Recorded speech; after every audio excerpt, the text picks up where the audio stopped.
with you. I'm going to be doing the Affinity Designer, my Basics 101, Affinity Designer for Sewing 101 course. So go ahead and start by opening up Affinity Designer. When you first click on it, you're going to come up to this. It has a start panel. You really can uncheck this, show this panel on startup. It just does it and push close on there. Then you're left with a panel that may or may not look like mine, but I'm going to show you how to adjust it so you can have it just the way that you need. So let's go ahead and change our studio view, and we're going to go ahead and do that by going to View and Studio, and Studio is these panels on the right and the left. I don't really need this left one. It's kind of an extra one. So we're going to go ahead and go to Studio. I don't want to show my left Studio. It kind of clears up some more space. I do like the right Studio, but no, you can get rid of it. A quick way, if you like it there, but you want more space when you're working on your pattern, you can do the keyboard shortcut Control Shift H, and it will hide it. You can click it again, Control Shift H, and it brings it right back up there. So that can be a quick way to hide and unhide. But I like having the right panel because it has layers on it. Next, let's go ahead and let's talk about customizing the tools and the toolbar here. So the tools are what's on the left, and the toolbars is what's at the very top of your screen. And you can do that again by going to View, and down towards the bottom you'll see the Customize Toolbar. And if you click on that, you can drag what you want into there. If there's something that you don't want, like Pixel View, I'm not going to be using Pixel View very much. I can just drag it right out and get rid of it. The ones that you're definitely going to be using is this Transform panel. So if it's not already in your toolbar, you definitely want to have that Transform menu in there. Others you might like are the Align and Distribute tools. Everything else for sewing, unless you are pattern drafting, if you're just working on patterns and grading, you probably won't need to use a lot of the others, but just know they are here as an option if you want to change that. Once you have your toolbar customized the way you like it, go ahead and click Close. Then we can also go ahead and do the tools, which are what is here on the left hand side of the screen. You're going to go ahead and choose the tools. Okay, we're going to go over here to View, Customize Tools. You can drag and drop it onto the screen where you want it. If there's something that you don't need, you can take off. Now, really for sewing, if you want to clean it up, we're not going to be using like the vector brush tool. Some of the fill tools, you're probably not going to be using transparency tool. You're not going to be using, or you could just leave it there if you want to just leave it there. It depends how much you want to clear it up. It's really up to you. But if you take some off, you can always put them back on if you need to, again, by just going to View, Customize Tools. Okay, so now we're set up and we're ready to go ahead and open up a pattern. You do that on your computer. You do need to have your pattern accessible on your computer, whether you have Google Drive for desktop or the cloud linked to your computer. That's a good way, or if you have your patterns saved onto your computer. So I'm going to go ahead. I've already had one open up recently. I'm going to do the Chapman cardigan from Ellie and Mac. And what it does when it opens up your pattern, you're going to see a page similar to this. Yours probably might look a little bit different. We are going to go ahead and load all pages. If you're doing a projector file, it should only be one page. But if you have an AO file, you might find that it's 2 pages, and you'll want to load all pages. You can leave everything else checked how it is. Replace missing fonts. It's just saying if it doesn't recognize a font, it will replace it with something that it knows. I like to group the lines of text into text frames. It makes it a little bit more editable. And we want to be able to edit the text over Fidelity. fidelity. So once you have that, you just go ahead and click OK, and it will open up the pattern. And so we have my pattern open up. And now I'm going to go ahead and change my document setups. I can find document setup already on my panel here. If it is not there for you, you go to File, Document Setup. You can also see the shortcut is Control-Shift-P. It's going to bring up the document setup panel. For type, it doesn't really matter for patterns. You can just put print. Page preset, we are going to go ahead and have it at custom. The document units, this is where for us in the United States, you're probably going to choose inches, and for others that use the metric system, you might use centimeters here. So I'm going to go ahead and click inches for me. And then you see the dimensions down here. If you need to add margins, like on my pattern, you can tell there's not a lot of white space for scrolling on the projector. And that can be an issue when you're trying to maneuver pieces where you need them. So it is nice to add a little bit more white space in there. I don't use this margins. It's not going to actually appear on your artboard, so I don't like to use that margins. That's just mostly for printing and things. I do change the dimensions. And remember, Adobe does not open up anything larger than 200 inches by 200 inches. So this currently says it's about 77 inches by 37 inches. You can lock the ratio, or I just like to unlock it, and I'm going to round it up. I'm going to add a few and say, excuse me, go to about 90 inches, and maybe I go over to about 45 there. I just make an estimate. You can always change it later if you want more. Do make sure you do not click rescale. You want it to anchor to page. I like to have my pattern in the center with a white space around it, so make sure that center piece is highlighted. Then click OK, and you can see it's added my white space. Now, if I notice I want a little bit more white space around it, I can go back and I can add a little bit more. Same way, document setup, if that wasn't well enough for you, then add a few more. I can go all the way. Okay, and there I've got a lot more white space available. The next thing is this grid and inch ruler. We have this ruler up here, which is nice. If you want to use it, it's up there. If you think it's in the way, you can get rid of it. So let's go to View, and you will see where it says Show Rulers. Also, the shortcut is Control+R. Click that, and the rulers go away. You can push Control+R or go again to View, Show Ruler. So I'm going to go Control+R. And there we have the rulers back again. Another great tool is a grid, and this could be useful for a lot of times if you're shortening or lengthening patterns. And a way to show the grid is you can go to View and Show Grid here, or it's Control plus apostrophe. Oh, I forgot to mention, lots of this is for a PC. If you are on an Apple or a Mac, usually just replace Control with Command, and that is correct.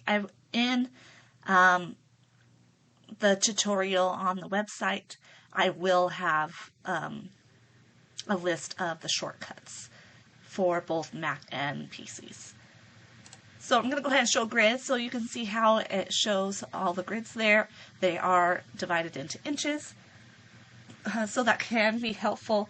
Again, you can push Control plus the apostrophe, and it won't get rid of that as well. Let's go ahead and talk about zoom. You're going to use zoom a lot. Again, you can do it in the view mode. You can do zoom here at the top, and you see you can just do zoom. You can zoom out. You zoom to fit, zoom to width, zoom to a selection. Lots of things you can do. Or a few quick ways you can zoom is you can control and then scroll up your mouse down if you have a roller on your mouse. Or you can use the shortcuts, which is Control and equal will zoom in on there, and Control minus will zoom out. So that's just a quick way to zoom in and out as needed. Alright, next I'm going to go ahead and talk about the layers panel. And that is over here on the right hand side. I can use it right in here. You can actually drag this panel all the way out if you would like to see it a little bit bigger. In here, that might be helpful sometimes to just be working with that layers. This pattern does have layers. They're nicely labeled out. You can see that the arrows on the left, if I open it up, it's going to show me all the items that are included in that layer. And you can turn off individual things by unchecking or checking the box. You can turn on and off an entire label or layer by unchecking. So you can see those layers disappearing on the screen. And that way you can get down to looking at just the layers you need to grade between, or just the layers you want to focus on. If you want those layers to export at the very end, just make sure that you do click them back on. Again, when you export, I found it often doesn't export them if it's not clicked on there. Now you can see everything nested under the layer here. If I wanted to take an object and move it into a different layer, I can. And that blue box will show you right which layer it's going underneath here. And you can really nest them anywhere you want if there's things grouped or anything like that. Now, a new thing you might want to do, I like to do when I am grading between layers, is actually duplicate a layer. So if I was going to be grading between the extra small and the small on this pattern, what I might do is select the entire layer, and it's kind of highlighted that whole layer, right click, and I am going to duplicate. So it's going to go ahead and duplicate that layer, and it just put it right above. If you click on that, you can rename it. You could say it's my size, or you could say the name of the person that you're going to be grading for. You can name it whatever you want on there. And then we have that. It's already duplicated, and you're ready to start moving it and make the changes that you need. So if I started turning off all the other layers that I didn't need, okay, then I can see what I have in here. And I turned off the keep selected here. So you can see I have 3 layers selected. I have my size, the extra small, and the small highlighted here. It looks like there's only 2, but if you click on the extra small, that first one that's on top is actually my size, is what I labeled it there, my size. And if I move it, you can see right under there is the extra small. So you could start editing this one on top, and it wouldn't it wouldn't be changing the one underneath it. So see how I can start moving that one, and it's only changing the my size layer and not the extra small layer. So it's a good way to easily see that you're grading between 2 sizes, but I will go over that more in detail in another tutorial. For now, just know that is how you can duplicate a layer. You can also create new layers if you want to create a completely new layer. That is also an option. There are 2 ways you can do it. You can just push Control, Alt, and N, and it will create a new layer. It popped up right here. This is my new layer 1. Okay.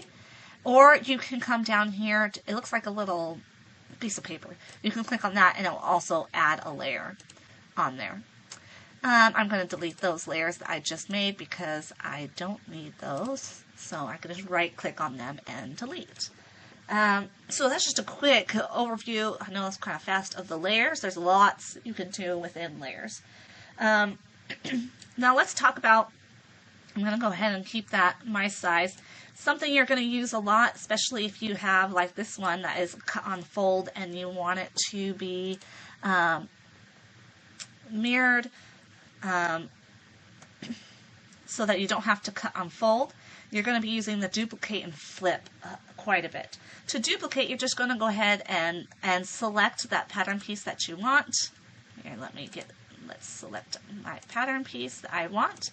And we're going to duplicate by pushing Control J. Control J will duplicate that.